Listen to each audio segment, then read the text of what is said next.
On today's show, we got a hot one. We are doing an AI power ranking. We're going to tell you the hottest and most important AI apps to use in your marketing today. We're going to be breaking down all the use cases, and we're going to be doing it with a very special guest. Kieran's out today, but I am joined by the one and only Matt Wolfe. Stay tuned because we're going to tell you the best apps for translation. We're going to tell you the best apps for text to video, text to image. So much coming. This is a jam-packed episode. You're going to want to stick around to the very end because Matt also has a special announcement. Let's get into today's episode. All right, on today's show, we are talking with Matt Wolfe, and we're doing a power ranking of AI tools that marketers need to be using today. Matt, welcome back to Marketing Instagram. This is your second appearance, and I think it officially makes you a friend of the pod, so thanks so much for joining us. Yeah, happy to be here. Always love nerding out about tech and AI, so it's going to be fun. And as you may have heard in the intro, you're also for sure going to want to check out Matt's new podcast called The Nextwave Pod on YouTube. You should definitely go check it out. Go hit that up on YouTube, subscribe. It's going to be awesome. Matt, you and I are having fun today. Kieran is off as a new dad, and we're going to basically play on an episode Kieran and I did about a year ago. We did a marketing channel power ranking. We did a power ranking of the channels marketers needed to use in the moment, and now we're doing AI tools that marketers need to use in the moment. And I wanted to start, Matt, with honorable mentions. Anything that we're like, oh, it maybe it's not in the power ranking now, but 6 months from now, 12 months from now, maybe it could be.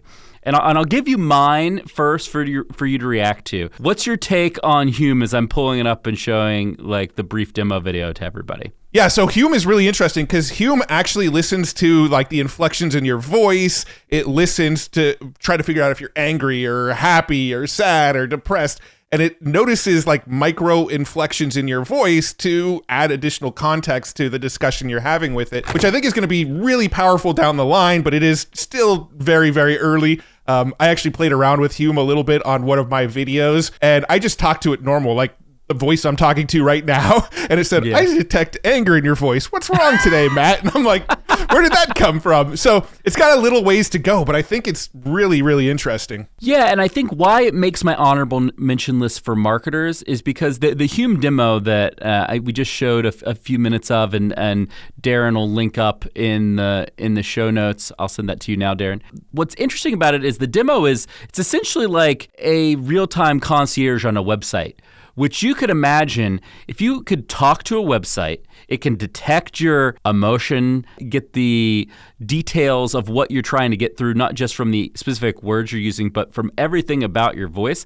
That being a very powerful way to guide a website, make sure you're finding the answers you need as quickly as possible, which is exactly what a marketer is trying to do. It's not to a place where you can do that today, but I wouldn't be surprised 6 to 12 months from now if we're talking about this as a use case of Hume or some other similar technology as having kind of these guided voice concierge for your website for marketers, which I think is pretty freaking cool. Yeah, it's interesting too, because when I was using Hume, I asked it, can you tell me more about Hume? What is it good for?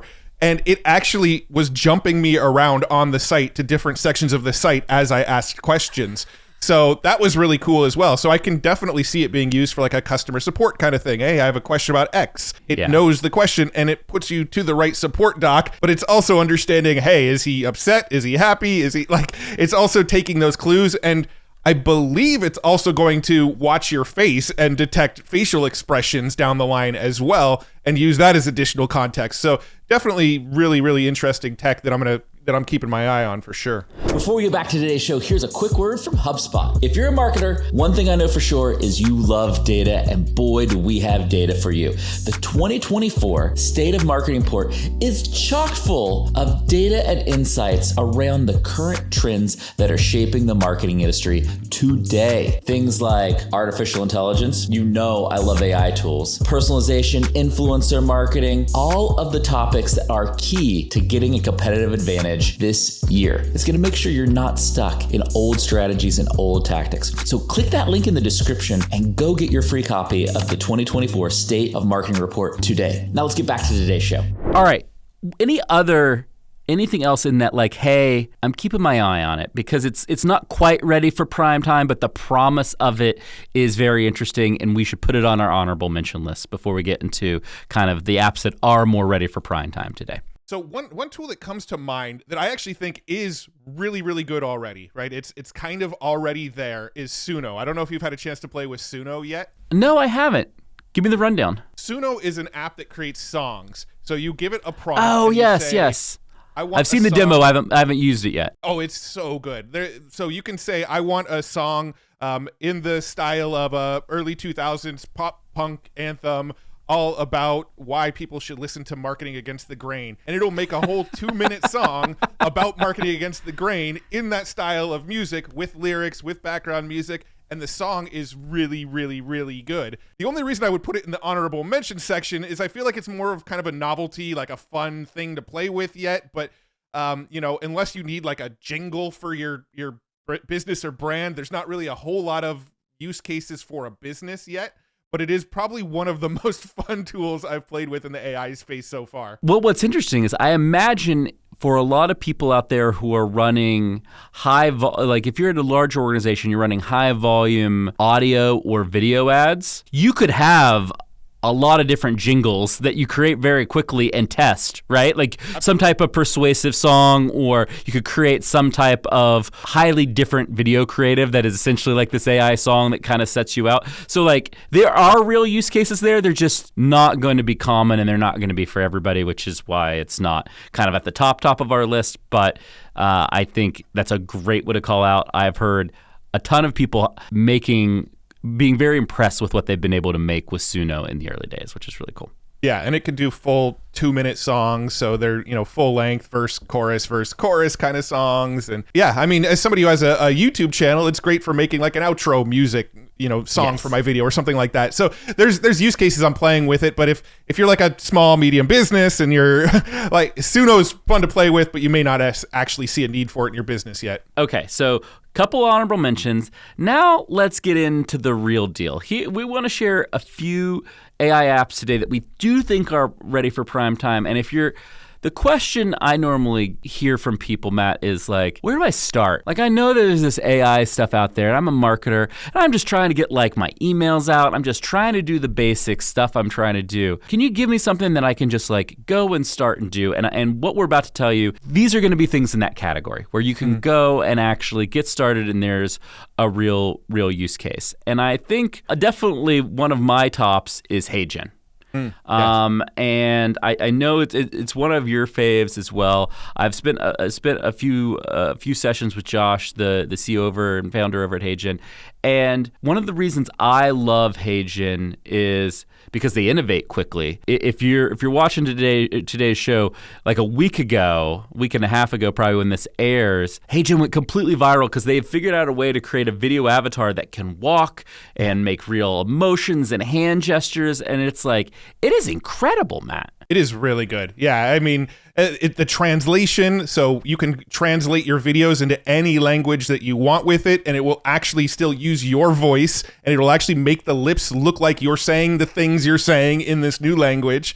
You can do bulk video creation. So let's say you're emailing a list of potential clients, and you want all of them to see the same video, but you want to inject their name in and maybe their company name into every single video. You can, at scale, create 20, 30 videos that all say the same thing, but then inject the person's name and company name into the video so it looks like it was personalized to them. So you can do things like that make it really cool. And yeah, the Heygen in motion, I think is what they're calling it. That's the newest feature that they rolled out, where you could, record a video of yourself walking down the street, maybe just saying blah, blah, blah, blah, blah as you're walking down the street. You don't have to really be saying anything, and then go and dub it over with whatever you actually want coming out of the mouth of the person walking down the street. Yeah, it really fits a lot of the like TikTok Reels kind of creator influencer use cases where you're out in like full motion and being able to create videos in that style, which is super cool. On that note, on translations, what I would share with you, Matt, is like we did a test internally at HubSpot, and we found that the Heygen translations in terms of engagement, view duration, and everything on YouTube perform just as well as if you did a full localization with a local language speaker. We did it in Spanish for our test, but it's good. It's not perfect, but it is so good that it's above that threshold that people will watch, that people will engage. The fact that it's in your own voice and the lips are dubbed pretty close to perfect, there is very, very important. And if you are a multilingual business, Heygen should you should pause this podcast and start going and doing some work with Heygen, because there's a real opportunity there. Yeah, absolutely. It struggles with beards a little bit. If you've got a beard, sometimes the beard doesn't look like it moves with the mouth properly. But it's really, really good. Couldn't recommend it enough. I've spent a lot of time playing with it. I've done videos on Heygen where I've had it translate to Spanish, Japanese. I did like 3 or 4 different languages: German, French. And I actually asked my audience, let me know in the comments, does this translate well? And for the most part, everybody said, yes, that looks good. Maybe it's a little bit more formal language than we'd use in real life. Maybe there'd be a little more slang or a little bit more sloppy speaking. And this is like trying to polish it up and be very formal. But other than that, it gets the point across. So number 1 on our power rankings for this show, Heygen. All right. Matt, now that we've moved on from Heygen, what is another one that you would put up for like a marketer has to go and explore and use this today? This might be cliche. I don't really know. But for me, I use Claude every day. It's bookmarked. It's like open in one of my tabs constantly. For me, it's replaced ChatGPT. I know probably every single person listening to this has probably at least heard of ChatGPT or used ChatGPT. But now Claude, I think, is even better than ChatGPT. In pretty much all of the benchmark testing, it's done better. The context window is larger, meaning the amount of data you can feed it and the amount of data that it can feed you back is much larger than any other publicly available model right now. I use it for summarizing articles. I use it for turning things into bullet points. I use it for brainstorming ideas for videos. I use it for brainstorming ideas for thumbnails for my YouTube channel. I am in Claude constantly. So I feel like if everybody's worldview of AI is ChatGPT, maybe it's time to test this new one and go play around with Claude a little bit. Well, first of all, it's a sad thing Kieran's not here, Matt, because he and you would be battling for who is the number 1 fan of Claude 3. Because Kieran Flanagan loves Claude 3. He freaking loves it, and he should, because it's awesome. I love it too, but he is like an unabashed Claude 3 fan. So I think what we're saying here is, for that kind of marketing co-pilot, that co-pilot that you're going to maybe ask to edit some work, maybe help do some research, maybe say, hey, I'm working on this product positioning. What are some ideas that I'm not considering? What are some ideas for product naming that I might be doing? All of these types of use cases, we think Claude 3 is the best suited for this right now. And from my own use, Kieran's use, it seems like from your use, that's really the case as of right now. Doesn't mean that won't change, but right here and now, Claude 3 is the best. Yeah, that's my opinion. There's only 2 things that I feel like ChatGPT actually does better right now.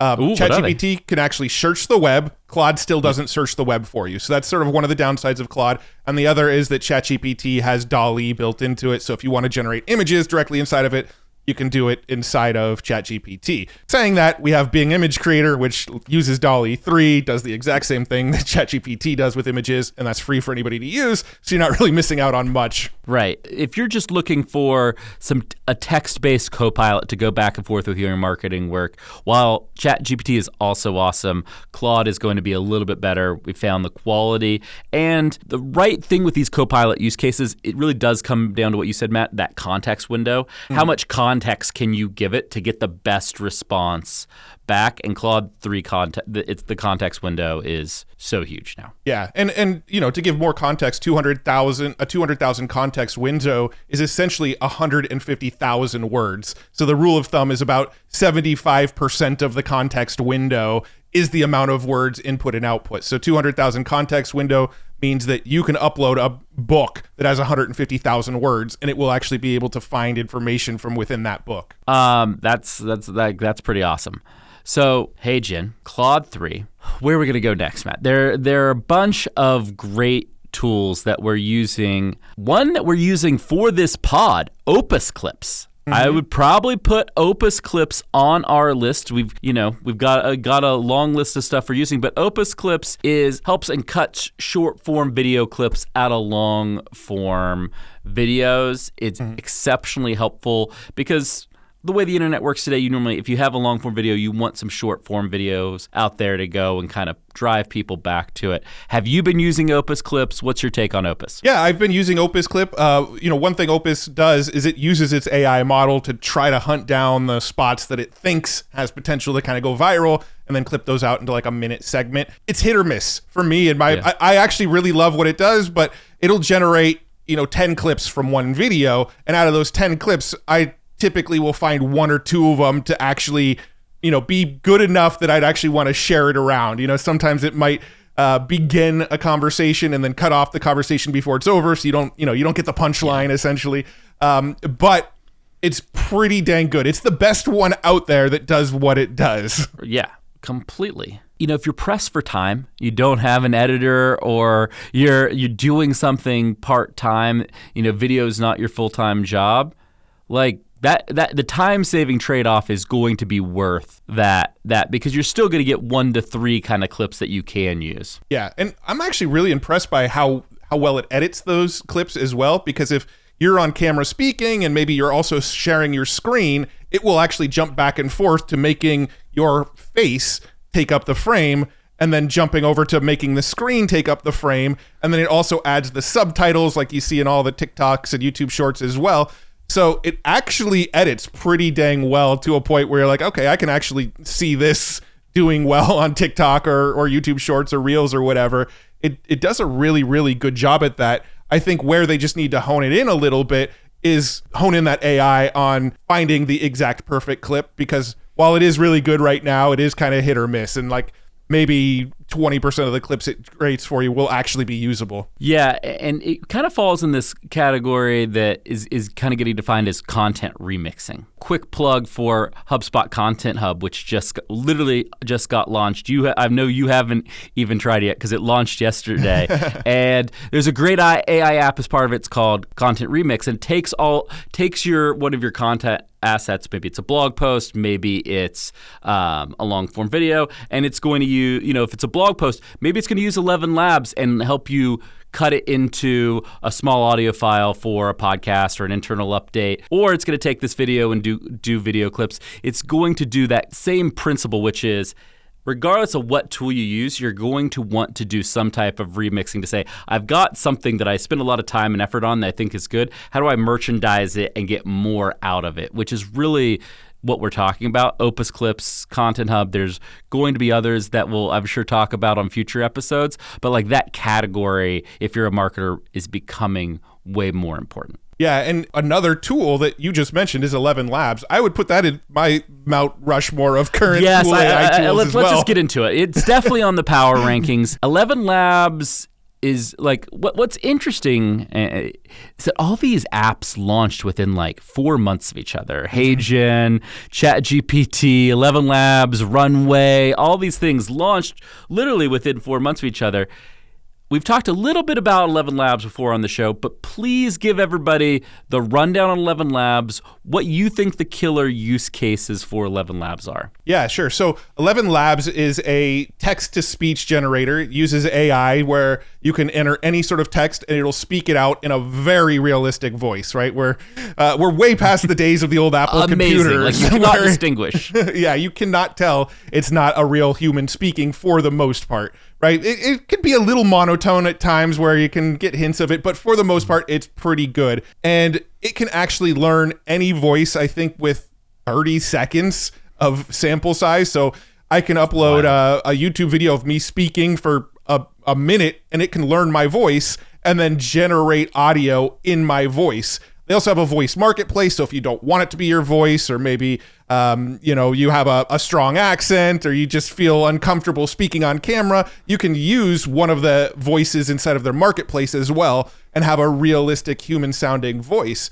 But I see all sorts of use cases for this. As a content creator, if you're doing podcasts or YouTube videos and you need to do a quick overdub in the quickest way possible, you can have ElevenLabs, say a sentence for you, dub it in, and quickly edit that.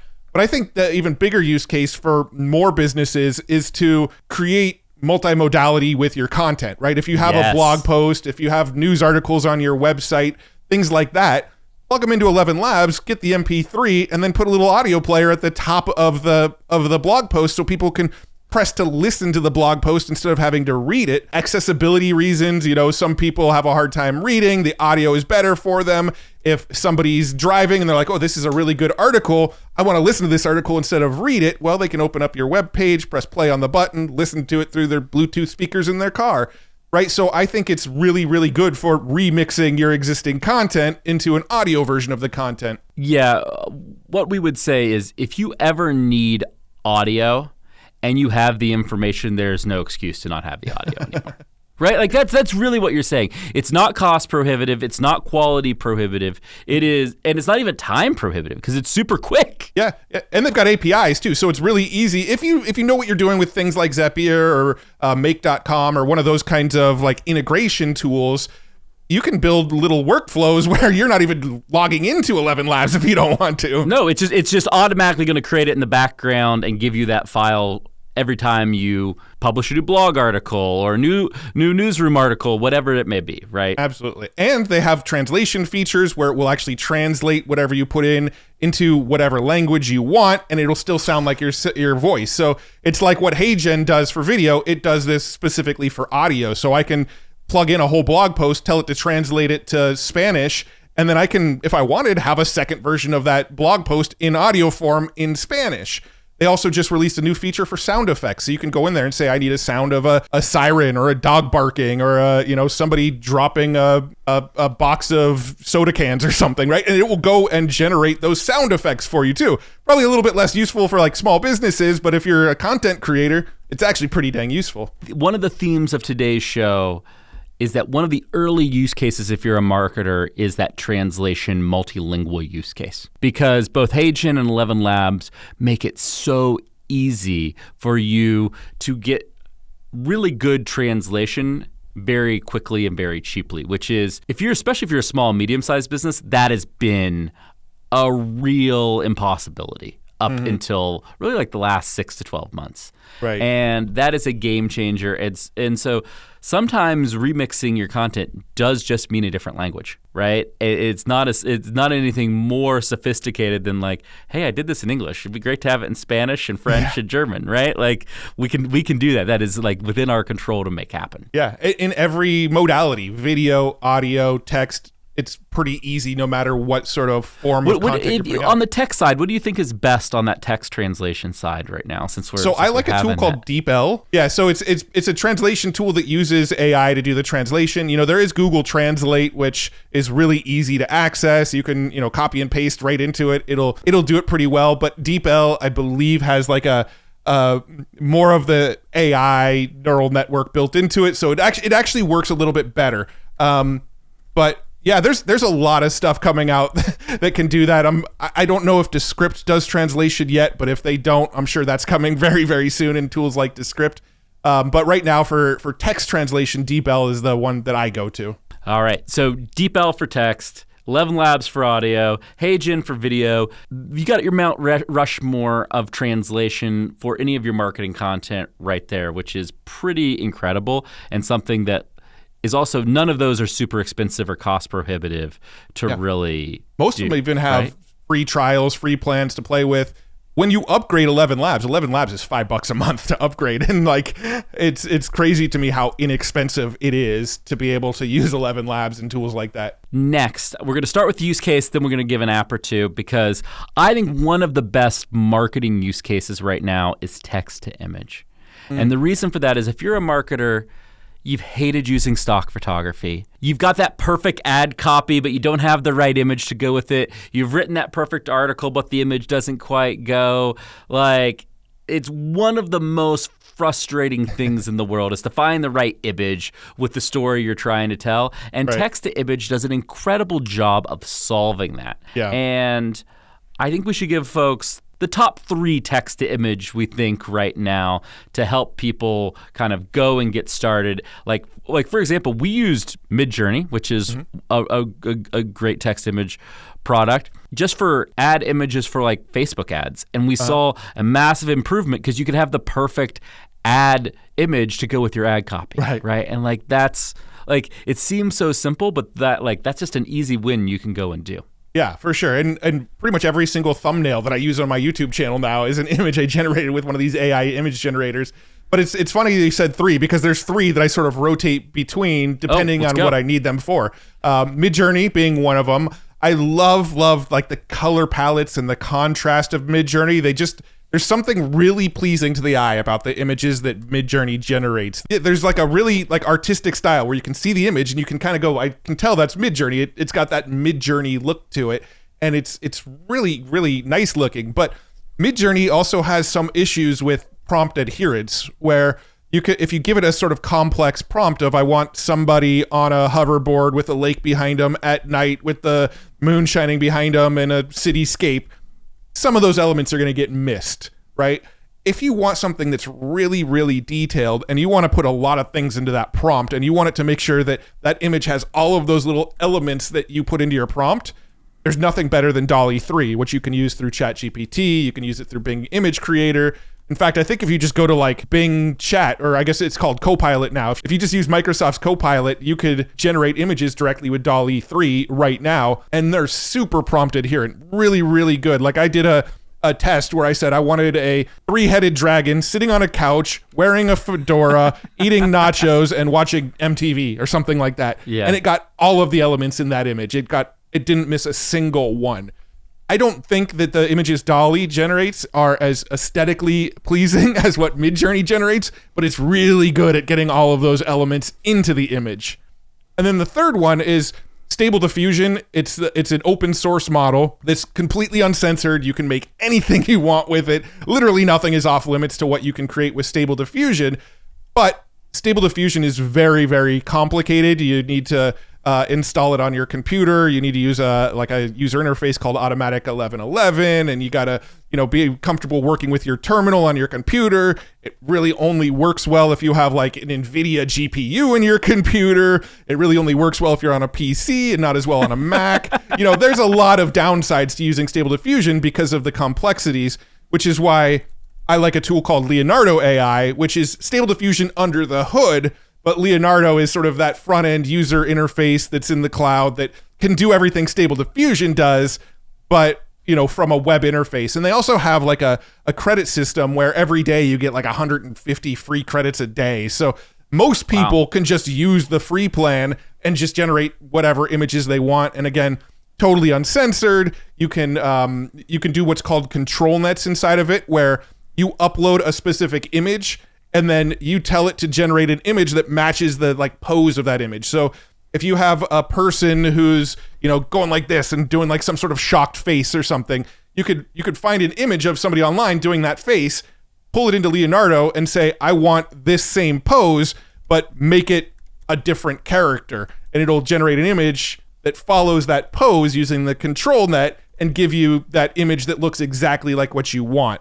So the most flexibility, customizability, Leonardo.ai, the most prompt adherent, if you want all of these elements in your image, DALL-E 3. If you want that sort of Midjourney, beautiful aesthetic, also realism, Midjourney is probably the best right now at getting something like really realistic. Those are the 3 tools that I use and what I use them for.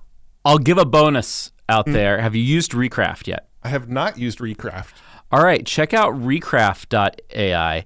I think very similar quality output to Midjourney, but they give you a vector. So if you are a more advanced user, you're a marketer who's used to using Photoshop, working with vector images as part of a design, a bigger graphic design work you're doing, Recraft, that is going to be your friend, because they're not just giving you a plain image format like a JPEG or a bitmap or whatever. They're going to give you a vector image, which is really, really differentiated. Great for logos in that too, space. right? If you need to generate a logo, you want it in a vector image because you want to be able to infinitely scale it up. You want to be able to pull it to Illustrator and maybe put your own text over it.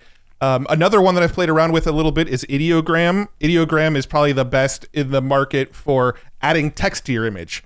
So if you want to do a prompt of like a wolf holding up a sign saying subscribe or something like that, it will actually generate that image and the text will be legible. It'll actually be the right word. So Ideogram is kind of leading the charge with image generation with actual legible text in it. Well, we said 3, we gave you 5. I'm sorry. But Sorry for the bonus. Look, text to image is, I think, probably the most important marketing use case of AI today, because it's just kind of universal to so many aspects of marketing. Whether you're a solo marketer or you're a marketer at a big company, you're going to use text to image and you're going to use it pretty regularly. And so I think it was really worth kind of diving in and doing that and kind of making sure we were covered there. This has been a pretty thorough rundown of our current marketing power rankings in terms of these are the AI apps you should really care about. Do you think we left anything out, Matt? Is there anything out there that if you're a marketer, it's like, no, you got to go check that out too? I think the only thing we didn't really touch on is the text to video, right? I mean, there's Heygen, but Heygen is kind of using your avatar, your face, and then you're adding, you're putting words into the mouth of that avatar, right? But there's the other side of the text to video where you give it a prompt and it just like the AI image generators, it's generating a video of what you prompted, right? Yeah. So for the marketers out there, like, you would call that A-roll versus B-roll. Producer Right. Darren's happy. Look at producer Darren's like, whoa, look at him talking about some video terms. And Heygen is a great A-roll tool, right? A person looking at a camera, being able to describe something, where text to video, most of the other ones are more B-roll tools. Like we've seen Sora gain a lot of popularity as a text to video tool, even though it hasn't been released. OpenAI keeps teasing the quality of videos that have been made, and they've been releasing so many kind of mini movies and stuff. Mm-hmm. So then that begs the question, Matt, what is your favorite kind of B-roll text to video app that people can go and use today? So there's 3 that I'll mention real quick. ElevenLabs and Runway. Those are 2 that kind of do similar things. You give it a prompt, it will generate a video based on that prompt. The videos are usually 3 to 4 seconds, and then they have a button to extend it. And I think you can extend it up to like 16 seconds or so. So you're not going to get super long videos from it. But like you mentioned, B-roll, you typically only use a 4 or 5 second clip anyway for B-roll. Correct. So it's fine for that use case.